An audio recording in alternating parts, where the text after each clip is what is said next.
Hey there, you're looking kind of cute. Don't forget to subscribe and check out all my other socials. Enjoy. In the shadows, a figure walked with purpose. Each step hinted at something secret. As she moved through the narrow alleys, her boots made a steady clicking sound on the old stones, announcing her arrival.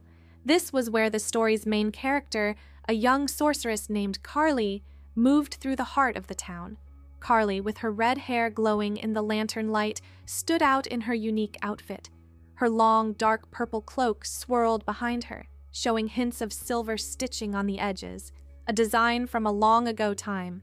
"I'm collecting signatures for," a man said, stepping in her path. Not interested. Carly tried to walk around him. He moved with her, his navy blue tie swinging. "It'll only take a minute. We're petitioning against the new housing development that—" I said no. Carly's fingers felt the familiar energy. "Look, people like you need to care about community issues." He spoke in a condescending way. "Young women especially should care about safety in the neighborhood." Carly's eyes flashed. "People like me? You know what I mean." He gestured vaguely at her purple cloak and black dress. "Alternative types. You probably rent, right? This affects you more than homeowners." The magic surged through her fingertips. She whispered words in an ancient tongue, watching as confusion crossed his face. His charcoal suit began to shimmer and shift. "What's happening?" His voice cracked, rising in pitch. The transformation swept through him like wildfire.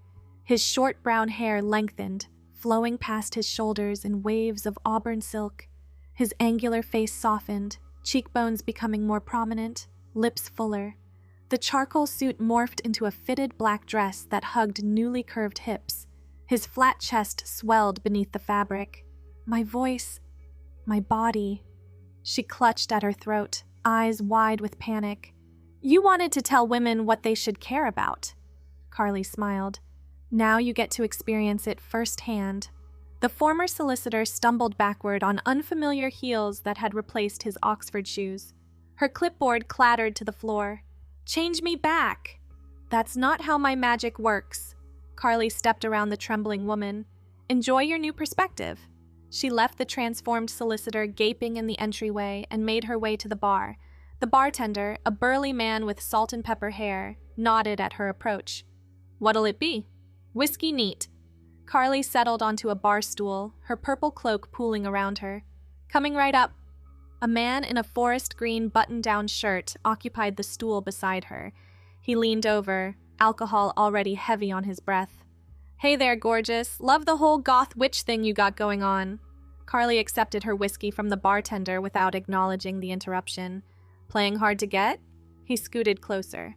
"Come on, let me buy you a drink. A pretty thing like you shouldn't drink alone." "I prefer my own company." She took a sip. "Bet I could change your mind?" His hand moved toward her knee. The magic crackled before she even formed the intention. Power flowed from her into him, and his forest green shirt began to shimmer. His broad shoulders narrowed, muscle mass redistributing.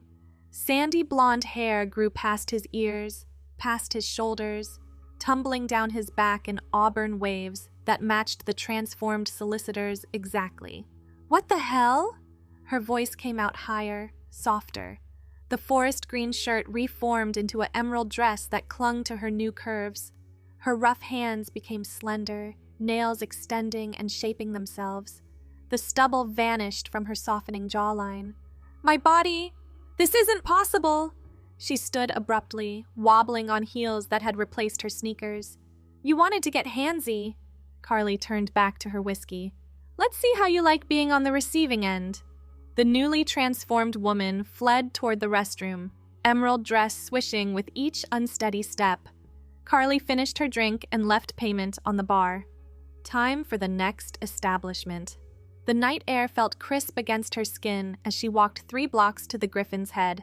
This pub had a more upscale atmosphere, with leather chairs and exposed brick walls. She'd barely settled at a corner table when an older man approached. "Young lady, that's my regular table." He wore a brown tweed jacket with elbow patches, every inch the retired professor. "I don't see your name on it." Carly unwound her purple cloak. "I've been sitting there every Friday for 15 years. He planted his hands on the table. Show some respect for your elders. Respect is earned, not demanded. His face reddened. In my day, young women knew their place. They didn't talk back or dress like Halloween rejects. The magic practically leaped from her fingers. His brown tweed jacket shimmered and contracted, reshaping into a modest brown dress. His thinning gray hair thickened and lengthened, becoming lustrous auburn locks that framed his rapidly feminizing face. Wrinkles softened but didn't disappear entirely, leaving her looking like a handsome woman in her 50s.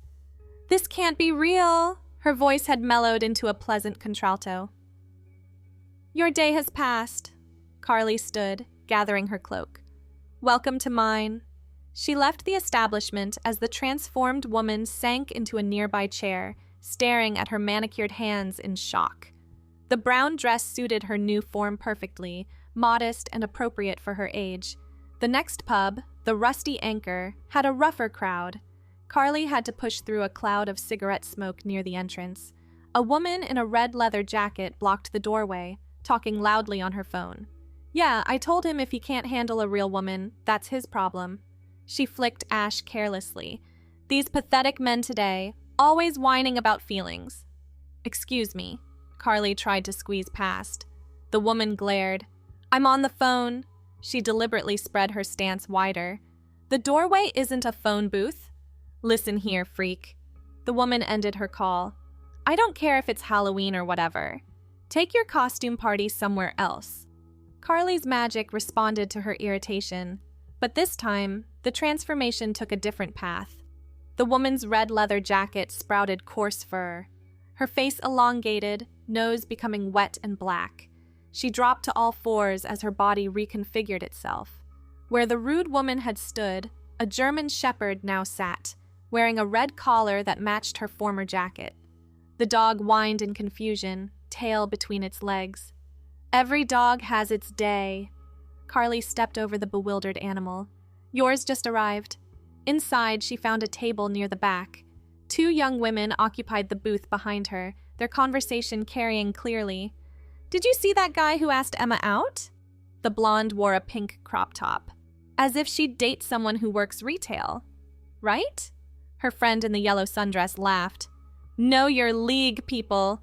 Carly ordered a vodka tonic from the passing server and tried to tune them out, but their cruel commentary continued, dissecting everyone who walked by. When her drink arrived, she'd heard enough. She turned in her seat. "Your parents must be so proud." "Excuse me?" Pink Crop Top sneered. "We weren't talking to you, witch girl. Maybe you should cast a spell to mind your own business." Yellow Sundress giggled at her own joke. The magic flowed freely now, eager to teach another lesson. But Carly held it back from the full transformation. Instead, she gave them new urges, new desires. Pink Crop Top's eyes glazed as an overwhelming need to work retail consumed her. Yellow Sundress suddenly craved a job in food service. I need to go fill out applications." Pink Crop Top stood abruptly. "Me too. The diner down the street is hiring." Yellow Sundress followed.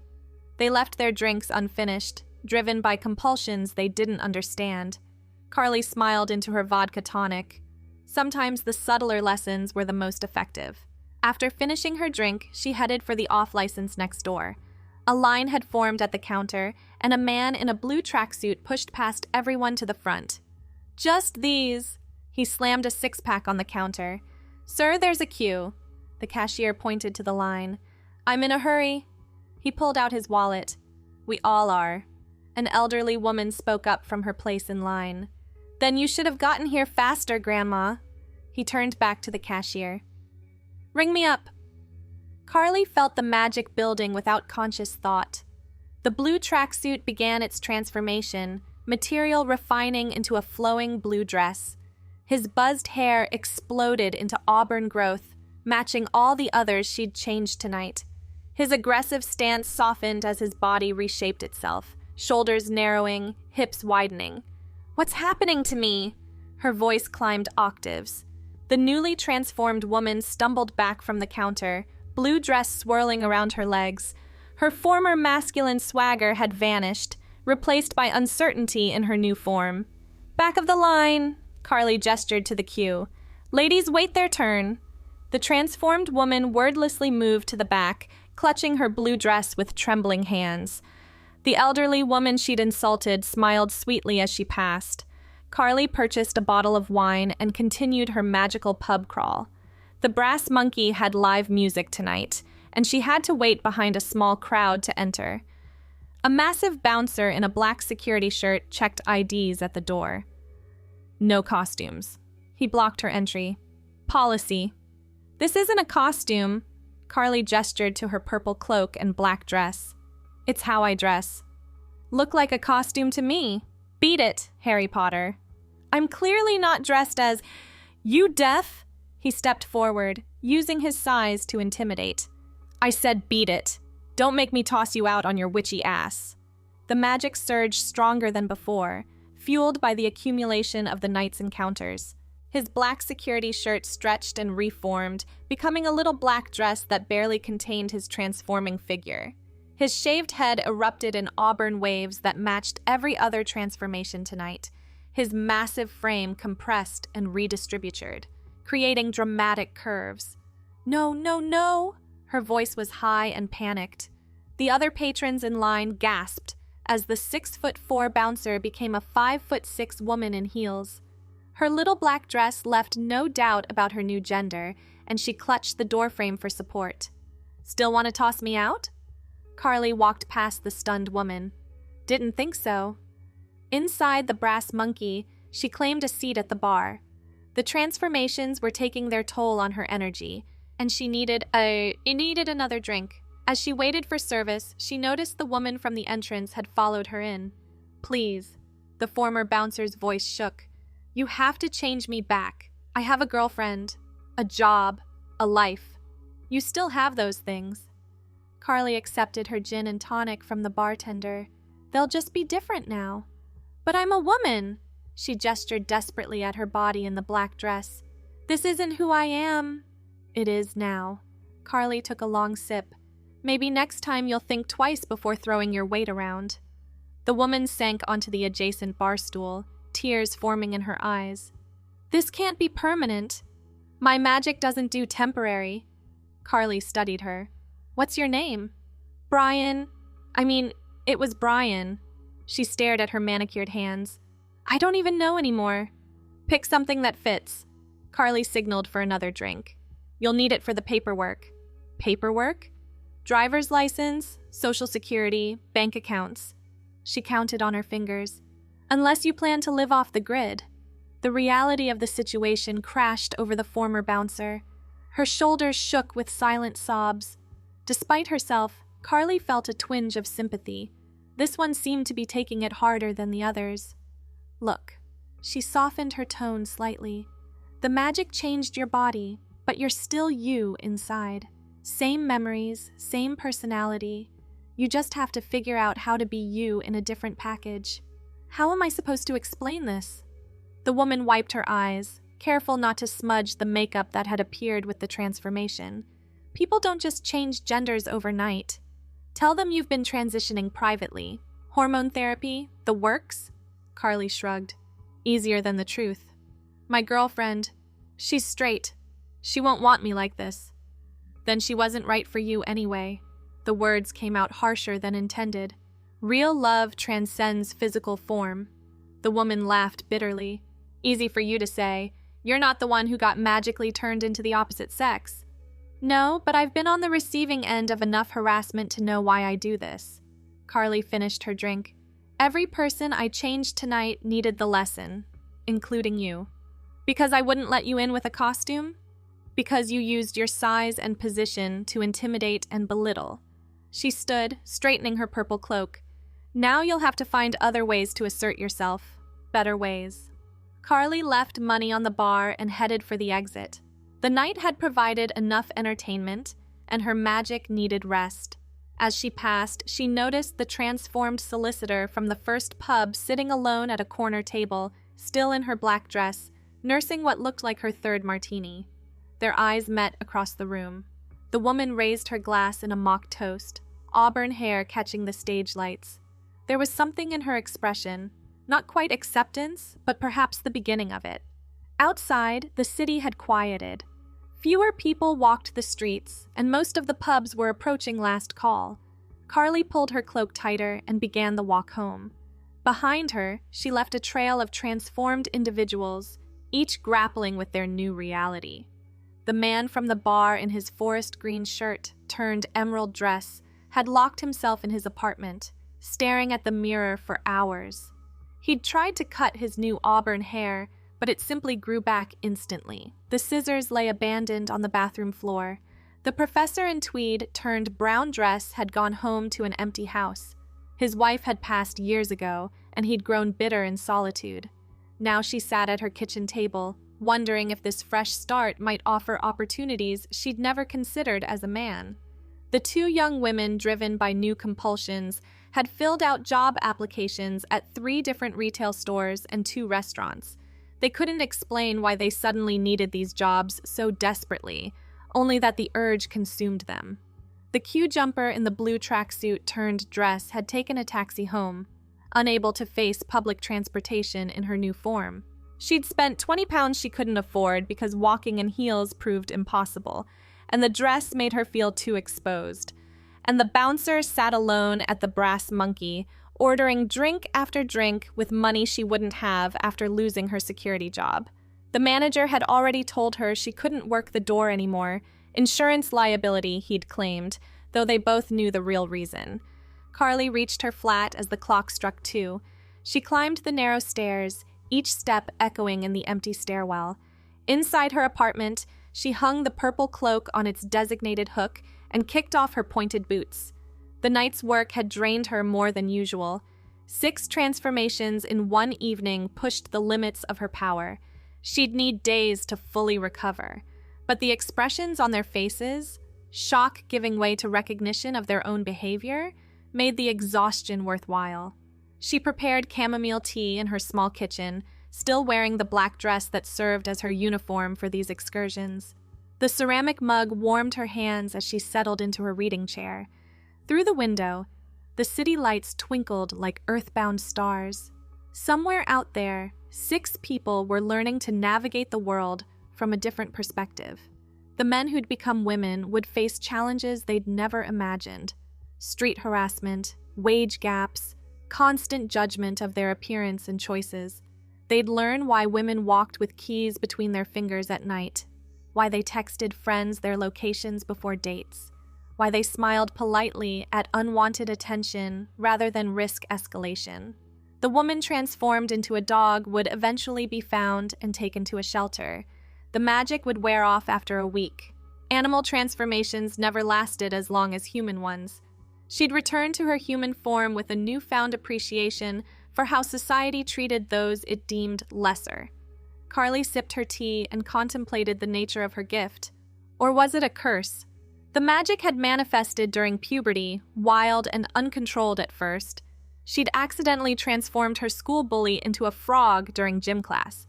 Fortunately, everyone assumed it was a prank with a realistic rubber frog, and the boy had changed back after 3 days with no memory of the incident.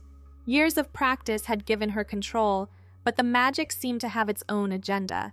It responded strongest to injustice, to cruelty, to those who abused their power over others. She couldn't transform someone who didn't deserve it. She'd tried once, attempting to change a kind shopkeeper as an experiment. The magic had simply refused to flow. Tonight's transformations would be permanent. She knew this instinctively, the way she knew which changes would stick and which would fade. The 6 new women would live the rest of their lives in their new forms, experiencing the world through different eyes. Her phone buzzed with a text from an unknown number. "This is Brian from the Brass Monkey. Got your number from the bartender. Please, I'm begging you, change me back. I'll do anything." Carly deleted the message without responding. There was no point in offering false hope. The magic moved in only one direction for transformations like these. Even if she wanted to reverse it, which she didn't, the power simply didn't work that way. She finished her tea and prepared for bed.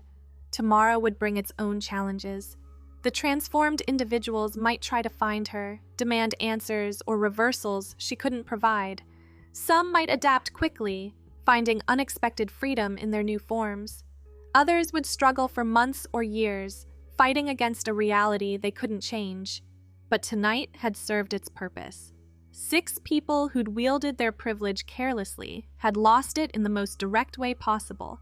They'd learn empathy through experience, understanding through adversity. As she drifted off to sleep, Carly wondered about the bouncer. Something about that transformation felt different, more significant than the others. Perhaps it was the genuine fear in her eyes, or the way she'd immediately sought answers rather than running away. Most of those she transformed disappeared into the night, preferring to figure things out alone. But this one had stayed, had asked questions, had begun processing the change almost immediately. It suggested a resilience that might serve her well in her new life. The next morning brought autumn rain that drummed against the windows. Carly woke late, her magic still depleted from the previous night's activities. She made coffee in her French press, the ritual soothing in its familiarity. Her phone showed several missed calls from unknown numbers. She ignored them all, focusing instead on the morning news. No reports of mysterious transformations. There never were. People found ways to explain away the impossible, to rationalize what couldn't be real. She spent the day reading, recovering her strength. The magic would need time to replenish before she could venture out again. Not that she planned another pub crawl soon.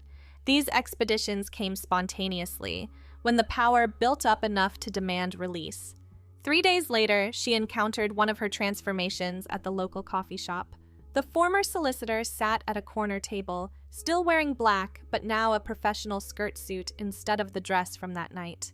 Her auburn hair was pulled back in a neat bun. Their eyes met briefly. The woman's expressions cycled through recognition, fear, and finally something like resignation. She gathered her papers and left without ordering, her heels clicking purposefully on the tile floor. Carly ordered her usual latte and claimed the abandoned table. A business card lay forgotten among the papers. Catherine Mills, family law attorney. So she'd chosen a name and adapted her career. Good for her. The weeks passed with occasional glimpses of the others. The professor had enrolled in women's studies courses at the university, approaching her new perspective with academic curiosity. The bar creep had moved cities, starting fresh where no one knew her former identity. The Q jumper worked at a clothing boutique, her new compulsion for customer service overriding her previous rudeness. But it was the bouncer who surprised Carly most. She'd kept her job at the Brass Monkey, transitioning to bartender when door security became impossible. She'd legally changed her name to Brianna, close enough to Brian to feel familiar, but feminine enough to match her new identity. One night, nearly 2 months after the transformation, Carly returned to the Brass Monkey. She wasn't hunting for new targets, just wanted a drink and some live music. Brianna stood behind the bar, mixing cocktails with practiced ease. "Gin and tonic?" Brianna asked when Carly approached. Her voice had found its natural register, no longer strained with the shock of change. "You remember? Hard to forget the woman who turned your entire life upside down?" She prepared the drink with steady hands. "Though I guess it's right side up now, from your perspective." "How are you adjusting?"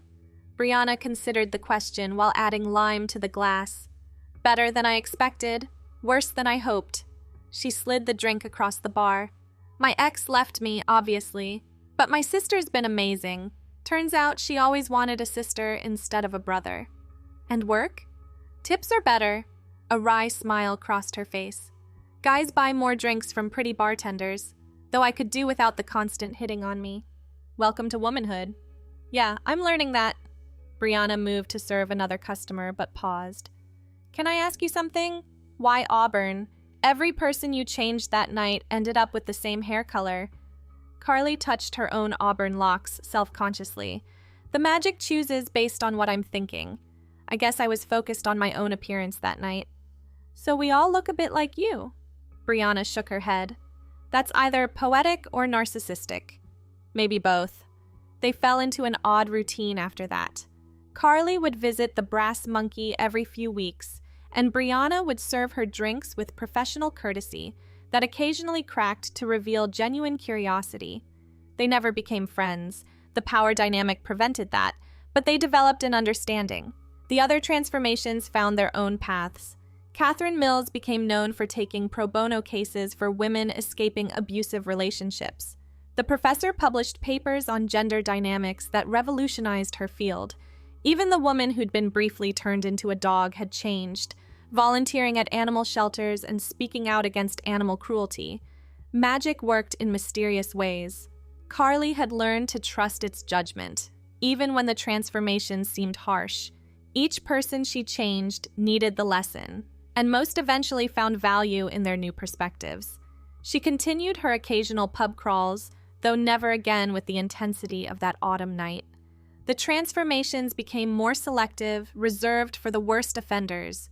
A man who drugged women's drinks found himself in a female body, experiencing the vulnerability he'd exploited. An employer who consistently paid women less discovered firsthand why equality mattered. But Carly also learned restraint. Not every slight deserved transformation.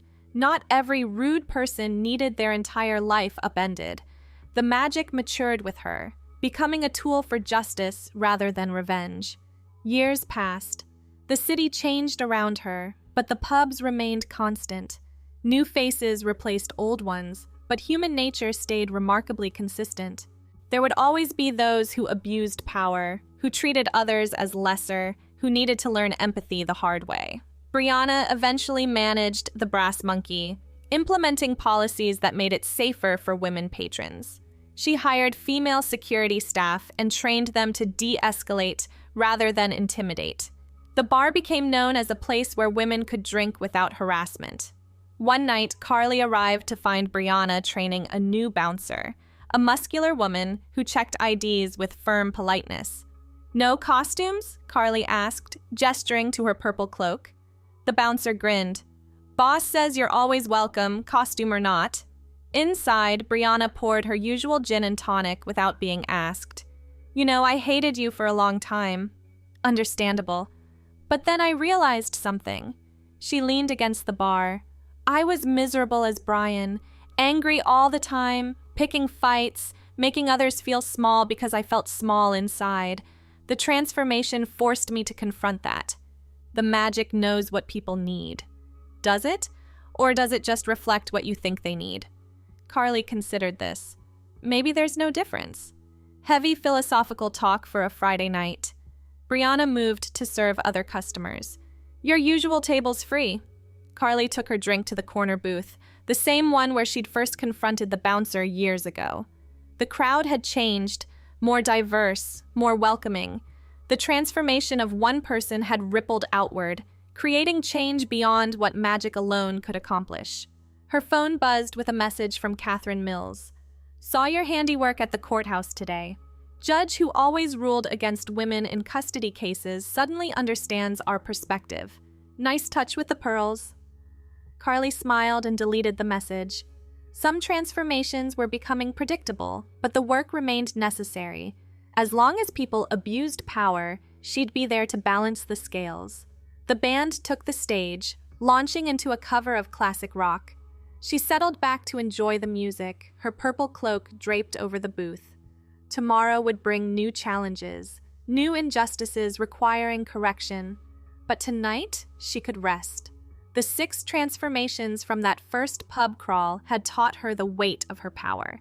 Each change created ripples, affecting not just the transformed, but everyone around them. Families adjusted, workplaces adapted, society shifted incrementally toward balance. The magic hummed contentedly within her, temporarily sated. It would build again, demanding release when the next worthy target presented themselves. But for now, she could simply be Carly, not a witch dispensing justice, just a woman enjoying a drink and live music. As the night wore on, she noticed a man at the bar getting increasingly aggressive with a young woman who clearly wasn't interested.